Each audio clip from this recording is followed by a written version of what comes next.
Namaste, guys. ChristianRLong, Life Enhancement Consultant, giving you big and beautiful shout out on this, completely forgot what day it is, on this Friday afternoon here in Denver, Colorado. It is 12 o'clock Mountain Time. And hala, Atma Namaste. Good to have you back on. Mini Atma Namaste. Welcome, welcome, welcome. It's super late for you. You're staying up late. I hope you get to bed earlier. Hope you sleep earlier. Brittany, Atma Namaste. Welcome, welcome, welcome. Welcome to the party, everybody. I want to jump on and do a stream earlier than I usually do because we typically do the streams in the evening. And I thought, well, if I jump on the stream earlier, then it's going to attract a different audience, different energies. Actually, between 10 a.m. and 2 p.m., which we're right in the middle of, is the called the Pitta, P-I-T-T-A, the Pitta time of the day, where the sun is the highest, where digestion is the best. So this is the best time of the day to have your biggest meal of the day. So while we're doing our stream with each other, you can sit down and enjoy a wonderful meal while I do all the talking. So something dawned on me, and this has kind of been coming into my awareness after doing the 21-day spiritual vacation, and then thinking about certain conversations I've recently had with certain people. And then a friend of mine, and I say friend not loosely, but I say friend in the sense of he and I are part of the same spiritual community, pranic healing. We're part of the same spiritual path, Arhatic Yoga. And he's been plugging into the streams for probably 2.5, maybe 3 years at this point, something like that. He might even be signed up for the newsletter we put out every Wednesday night. I'm not exactly sure. But he revealed something to me that I was super surprised by, because he revealed something to me that a negative thing happened to him within the past year. Katie, Atma Namaste. And it was the hardest thing of his entire life. And I didn't even know that happened, and I didn't even know the thing previously that led up to that point of that thing happening. I don't want to say too much because he watches the streams. I got nothing but love, nothing but respect for his privacy, so I'm not going to go into the finer details of it. But what dawned on me is that throughout my life, I would say the past, God, can't be that long, the past 25 years, good Lord, I'm dating myself. The past 25 years, I've been part of certain spiritual communities, certain not meditation, but certain business communities, network marketing communities, all these different kinds of communities. And something I've noticed, and this could just be me, it could be just I was part of a certain kind of community, or it could be how it is when you're part of a community, is that most of the time,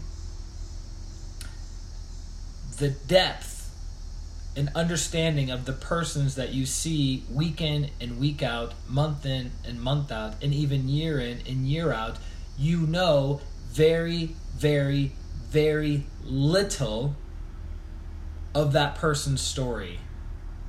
So what do I mean by that? So when I was 15 years old, I got involved with a network marketing company with my two older brothers called Equinox International.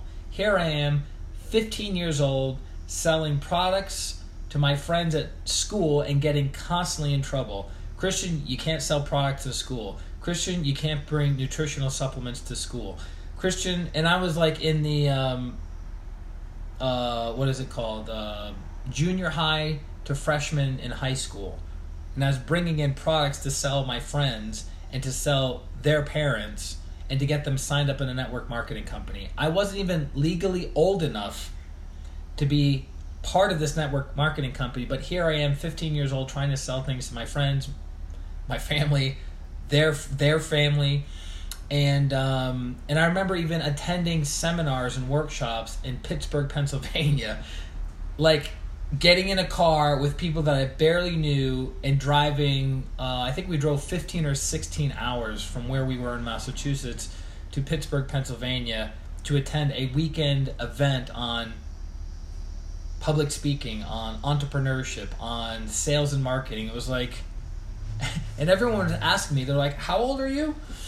So here you think to yourself, you're like, all right, I'm going to be in this car for 15 hours with this person or people. It was 4 other people that I was in the car with, and one of the guys looked like Wesley Snipes. It could have been Wesley Snipes for all I know at that point in my life. And I thought to myself, okay, we're going to have plenty of time to talk, plenty of time to get to know each other, plenty of time to build connections with one another, right? But guess what we did instead? We listened to Sarah McLachlan, which I love Sarah McLachlan. She's my girl, right? And if we weren't listening to her, we were listening to motivational tapes, inspirational tapes, business building tapes by this particular network marketing company that we're part of. And that's all we did for the 15 hours. And it was in the middle of the winter. It was super cold. I remember stopping a few times in the middle of the night and getting gas. And I was like, it's cold. Giliat Namaste. Now you're attending the live streams on the regular. Good to have you on as always. So at the end of 15 hours going there in a car together with 4 complete strangers, and then 15 hours back in a car together with 4 complete strangers, at the end of it, I didn't know these people any better than before I got in the car with them. A couple of jokes, couple anecdotal stories of our lives, maybe where we're from, where we currently live, and that's about it. And being 15 years old, what am I going to share with anyways? Like, what kind of backstory do I have, right? 15, I don't have much of a backstory. Even then, I did kind of have some interesting stories as a 15-year-old. But you know what? What am I really going to be sharing? So, fast forward to becoming part of a spiritual community in Lancaster, Massachusetts, and then plugging into a spiritual community in Fairfield, Iowa. Adriana, Namaste. And even then, I was a student connecting with other students. We were meditating together. We were attending lectures together. We were doing yoga together. Still didn't know much about them, right? And now I've been a pranic healer and been part of a pranic healing community for 15 years. And I have acquaintances and contacts and people that I know, right? And I've known these people for 15 years, 10 years, 5 years, and some of them are my deepest, closest friends, right?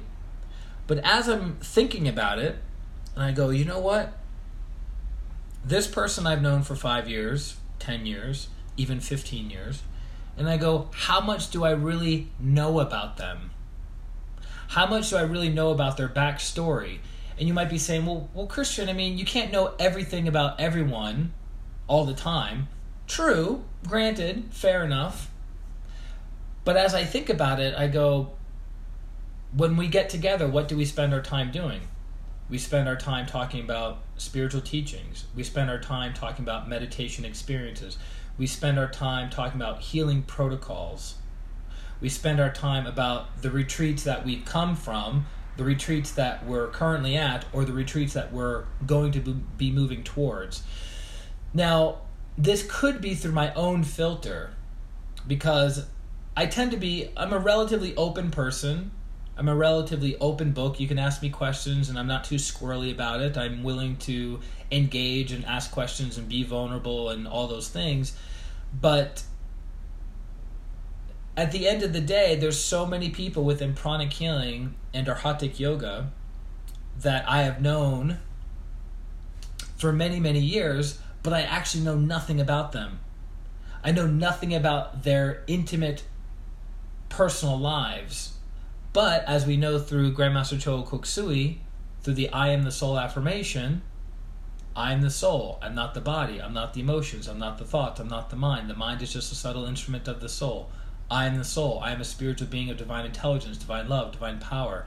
I am one with my higher soul. I am that I am. I am one with the divine spark within me. I am a child of God. I am connected to God. I am one with God. I am one with all. This is the truth, regardless of the brain's capacity to experience the truth. I am the soul. Right?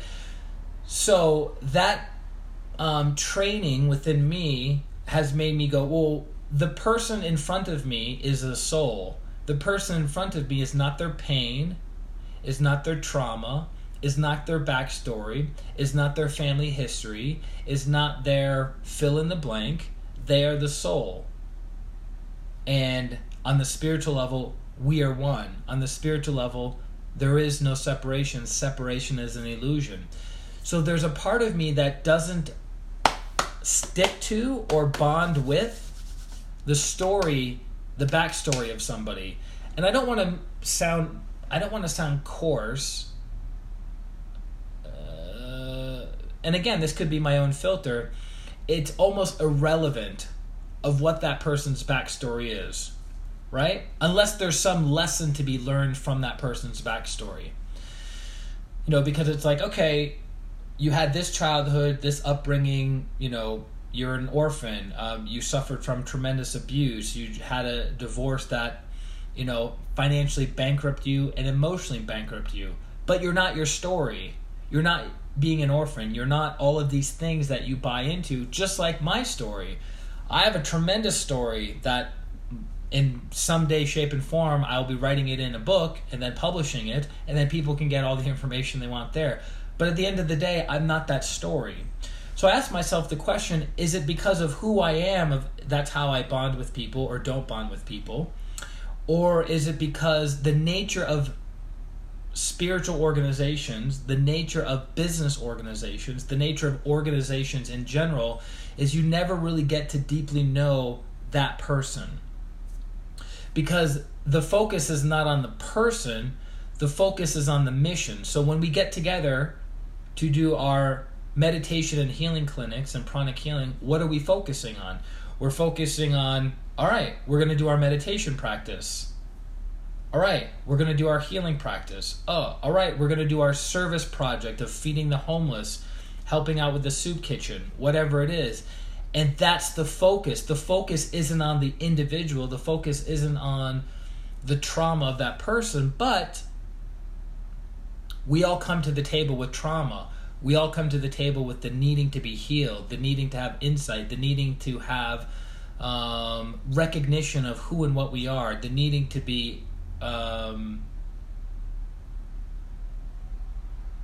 have the organization provide love for us. That's why we're attending, right?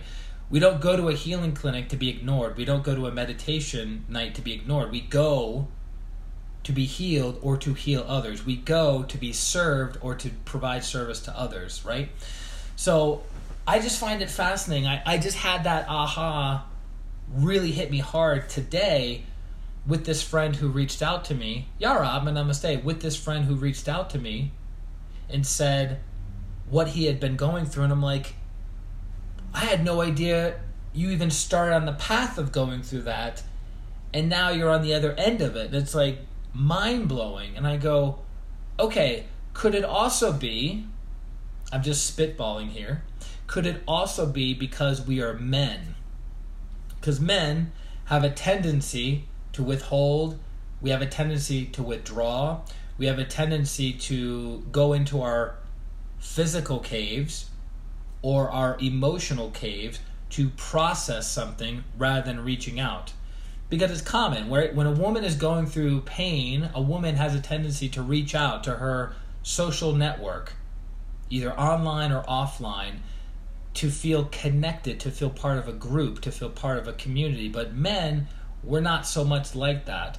So the seed was planted within me of what would that look like to start a pranic healing or Hatha yoga men's group where the men can heal each other, where the men can feel supported by each other, where the men can dump their psychic garbage onto each other, and through the love and the compassion and the mercy of the other men in the group, we can transmute those lower negative energies, those lower negative vibrations of thoughts and feelings to help each other move forward. Because it's conditioning not just within the Western world, but I think it's conditioning throughout the world in general that men have to stuff their feelings. Haha, you love it, huh? So now I'm going to throw this out there. You may not like it. Amar, namaste. You may not agree with it. You may think I'm coming from an old school mentality. That's fine. I'm speaking from the hip, which most of my videos are speaking from the hip. It's that if a guy is in a relationship with a woman, whether it's boyfriend, girlfriend, intimate partnership, living situation, they're married, whatever it is, if the guy's having a difficult time and he shares that difficult time with his partner, there's a tendency for his partner to perceive him differently and to be a little bit afraid, a little bit uncertain, a little bit like, oh, what does this mean? Right? Because men directly communicate in general and women sub-communicate in general. So a man is directly saying, I'm having a hard time right now, right? With whatever. Hard time at work, hard time with my health, hard time in our relationship with each other. And the woman has a tendency to read into that implicit communication of like, oh, what does he mean by this? Roger, Atman Namaste, good to have you back on the stream. What does he mean by this? Okay, that means he's going to leave me. That means there's another woman. That means he's not satisfied in the relationship. That means he's going to quit his job. That means this. That means that. That means this. All of these different things. When all the man is saying, in this moment in time, I'm having a difficult time. I'm having a difficult moment. I'm needing to be supported here and now.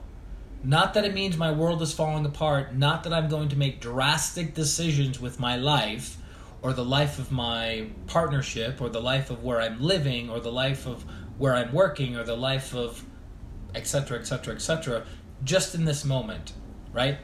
So if when men share that with other men, the man feels safer, but men don't always feel safe to share with other men. So we don't allow ourselves to be vulnerable with our partner for fear of judgment, for fear of the person reacting in a negative way.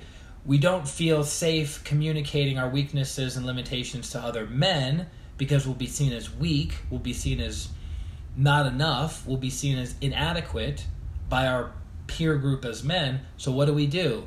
We stuff, we stay quiet, and then we live lives of quiet desperation, right? That Henry David Thoreau talked about. And then we die lives of quiet desperation. I don't recommend it. So maybe it would be a really good idea to have a pranic healing or a hatha yoga men's group where only men, sorry girls, you're out, where only men could come in and be like, I'm having a really shitty day about this, this, and this. Can you guys just hear me out? And then guys, if you tell a guy, hear me out, the guy will hear you out. He won't say anything. And then he'll be like, do you want feedback? Do you want advice? Do you want my input? And then with that, the man feels safe. He feels like he's been heard. He feels like he's been recognized, right? And then he goes, yeah, give me feedback. And then we give the feedback. And then the guy goes, okay, great. And then we go, hey, do you want accountability? Like, here's the feedback. Do you want me to follow up and be like, hey, did you do what you said you were going to do, right? And the guy will say yes or no. So with men, it's like we're constantly getting permission. We're getting permission and we're giving permission throughout the whole process. Does that make sense? As opposed to somebody giving unsolicited feedback, unsolicited advice, like, dude, I didn't want to hear you. I didn't want your feedback. I could care less about what you have to say. I just wanted somebody to listen to me, right? So I think men get that with other men. The unsolicited advice, right? But that goes back to my coaching background and all of that. So I get that. Coaching, acknowledging, validating, repeating back, etc. So that's right. We are the soul, Minnie. We are the soul. So that's why I want to jump on and just throw it out there of, have you recognized, and maybe I'm completely wrong about this and I'm perceiving the world through my own filters, but have you noticed with groups, organizations, of any nature, material, business, spiritual, have you noticed that there are people that you've seen and connected with for years that you don't know anything about them other than, hey, I'll see you at the next meditation. Hey, I'll see you at the next networking event. Hey, I'll see you at the whatever. And you're respectful of them, you're warm with them, you're welcoming with them, but they know nothing about you and you know nothing about them. And I thought that to myself, I go, why is that? And I just had this realization this morning. Yeah, Brittany says absolutely. I thought to myself, why is that?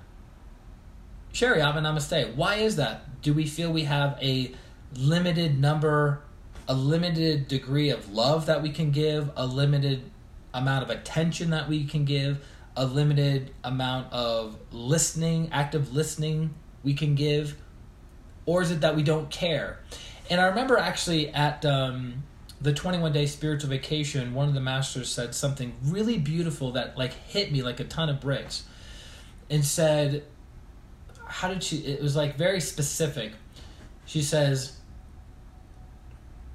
if you don't like other people, it's because you don't like yourself. And I was like, because I was thinking of my own life, and then I was thinking about the other people in my life who are also kind of hermits, who don't like to socialize very much. They go to events all the time, but they don't like to socialize. They don't like to go deep in their conversations with the other person. I thought, wait a minute. Okay.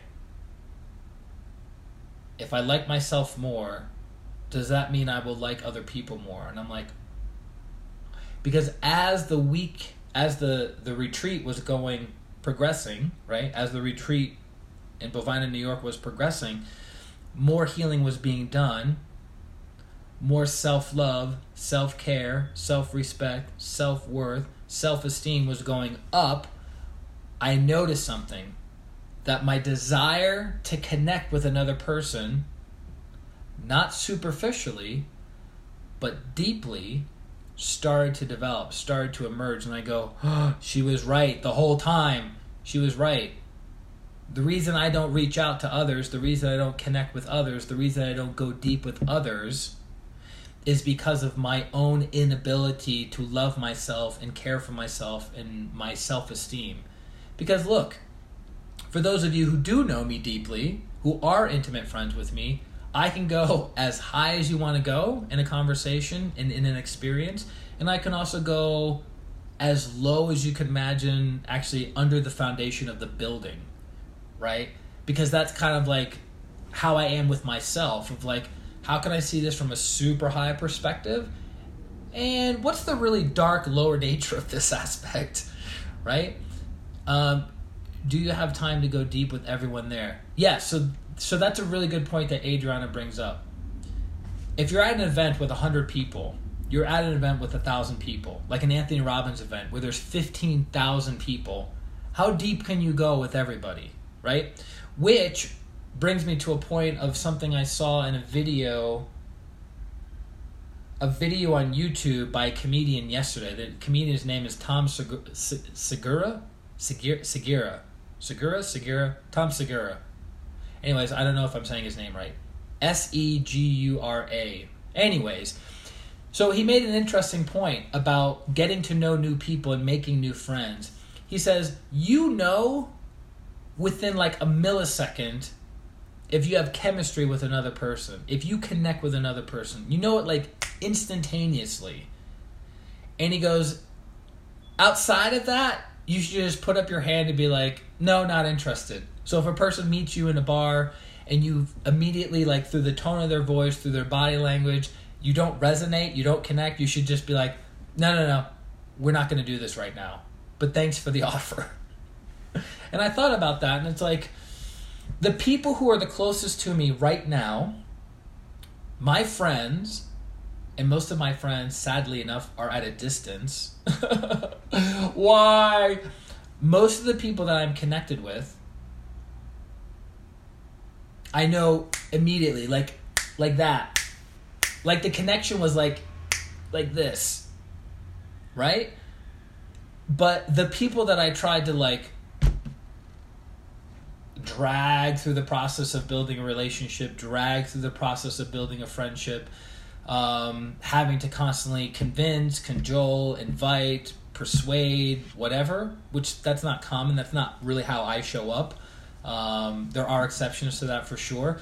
Those are the relationships that, number one, didn't last very long. Number two, required a tremendous amount of energy, mental energy, emotional energy, physical energy to make something happen.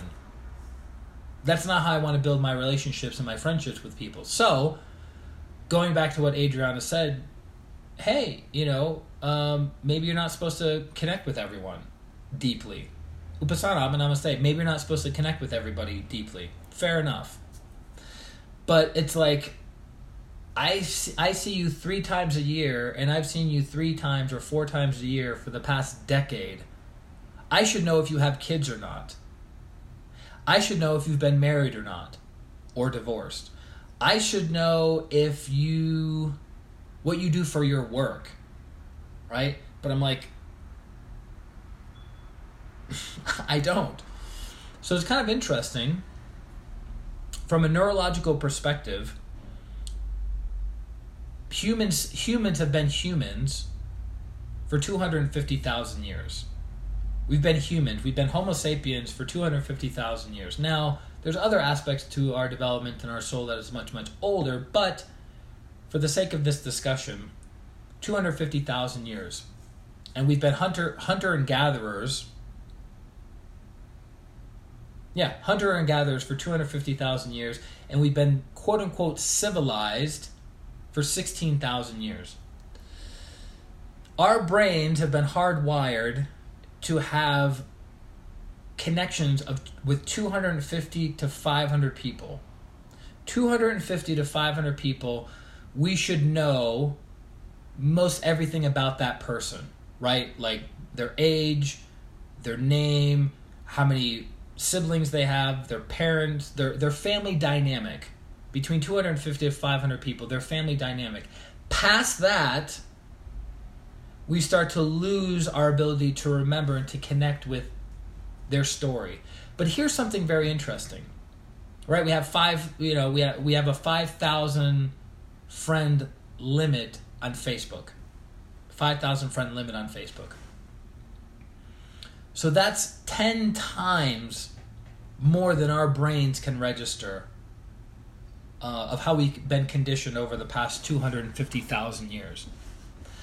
But if I ask you the question, right now, do you deeply know the backstory of 250 people? If I asked you, do you deeply know the backstory of 250 people, what would you most likely say? Probably not. Maybe 50 people. Maybe 100 people. I know, I don't know the intimate backstory of 250 people. You might be saying, well, wait a minute, why don't you? If our brains are hardwired to know the backstories of 250 to 500 people, why don't you know those backstories? Why do you only know 50? Right? Because, number one, back in the day, it was based on survival. So if you didn't know the backstory of someone, the intimate connections within your tribe, you would die. So it was pretty important. Number two, there weren't a lot of distractions. You're not getting pulled in 550 directions, right?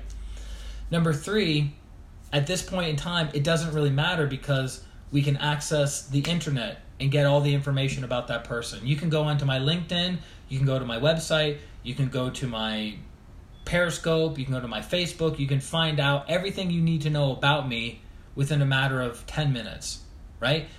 And you can do that with anybody. So it's not necessary to memorize all the details about that person, but how good do we feel when we see a person and they say, hey, Christian, how's your son Gabriel doing? I hear he got accepted into the high school that he wanted to get accepted into. I feel touched, moved, and inspired in that moment. But because we don't have to know these things anymore, and we're always going through the path of least resistance, We kind of like, yeah, whatever. So the people that remember me with their huge, gigantic heart chakras and their big minds, I'm like really touched by that. Really, really touched by that. Like Grandmaster Choa Koksui had students all over the world, hundreds of thousands of students all over the world. And I remember when I would see Master Choa, he would say, "Atma Namaste, Christian. How are you?" And I'm like, how does the teacher know my name of hundreds of thousands of other students around the world? I'm just this little guy. I'm not a high-level Arhatic yogi. I'm not, teaching thousands of students every year. How does the teacher know my name? That was the gift of Master Choa, or one of the many, many, many, many gifts of Master Choa, is the ability to remember and connect with the little tiny things. So Adriana's blowing up over here. If one does super brain yoga, one should be able to remember more people's stories. Yes, absolutely. It's still important, the backstory and family and work environment. Yes. And then Brittany's all worked up with 3 hearts, with the shimmering hearts. So I am going to be, and it was actually very interesting. I remember when I was 15 years old, I listened to the audio program called How to Win Friends and Influence People by Dale Carnegie that came out in the 1930s, which Warren Buffett, one of the most successful men and successful investors of all time, he says he took the How to Win Friends and Influence People course, and he says that course has made him more money and been more valuable than for him than his 4-year college degree. And I think he got his 4-year college degree in finance, if I'm not mistaken, because he realized it's more important in how you connect with people and interact with people than it is all the things that you know in your head about facts and figures, right? So I remember listening to that audio program when I was 15 years old, and it kind of set the stage for me to be a good listener. It set the stage for me to ask intelligent questions. It set the stage for me to be present with the person that I'm connecting with. It's like, listen to somebody. And I was always super, super good with names, always. Like, you give me your name, and I'm like, I'm going to remember that person's name.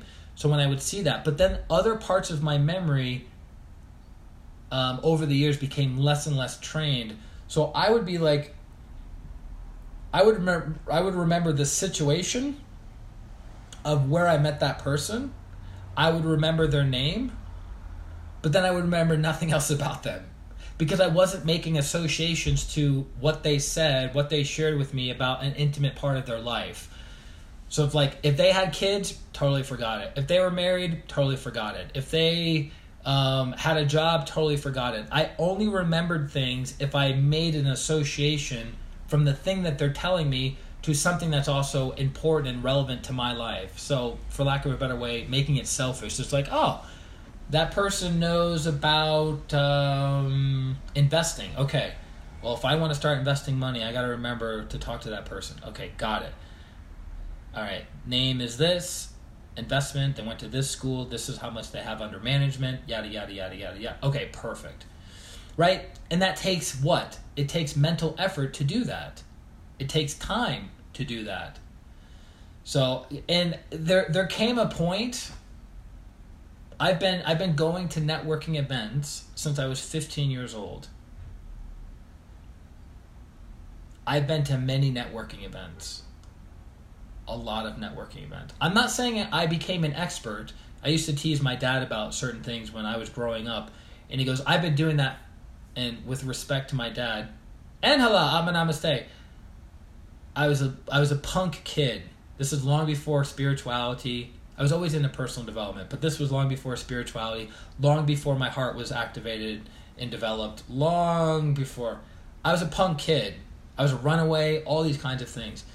And I remember my dad used to say to me, he goes, well, I've been doing that for 30 years. And I go, is it possible you've been doing it wrong for 30 years? That's the kind of kid I was. I was a punk-ass teenager. So I'm saying I've been going to networking events since I was 15 years old, but it doesn't mean 20 years of networking events that I become a master and that I know it all, because there are many things that I still have not learned and have not done right. There's a lot of things that I've done right. I've been very successful in a very niche part of networking. So when I go to a networking event, I know what to hear, what to listen. When someone starts talking to me, I know what to listen for. If they're going to be a potential client, a potential person to collaborate with, I can hear it. I've developed that ability, but other things outside of that, no.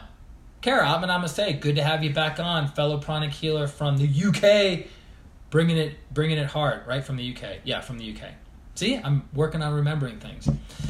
So that's all I want to really cover for today's stream is that, isn't it fascinating, Sangeeta, I'm going to say, isn't it fascinating that we can be around certain people for 5 years, 10 years, 15 years, even longer, and know nothing about them?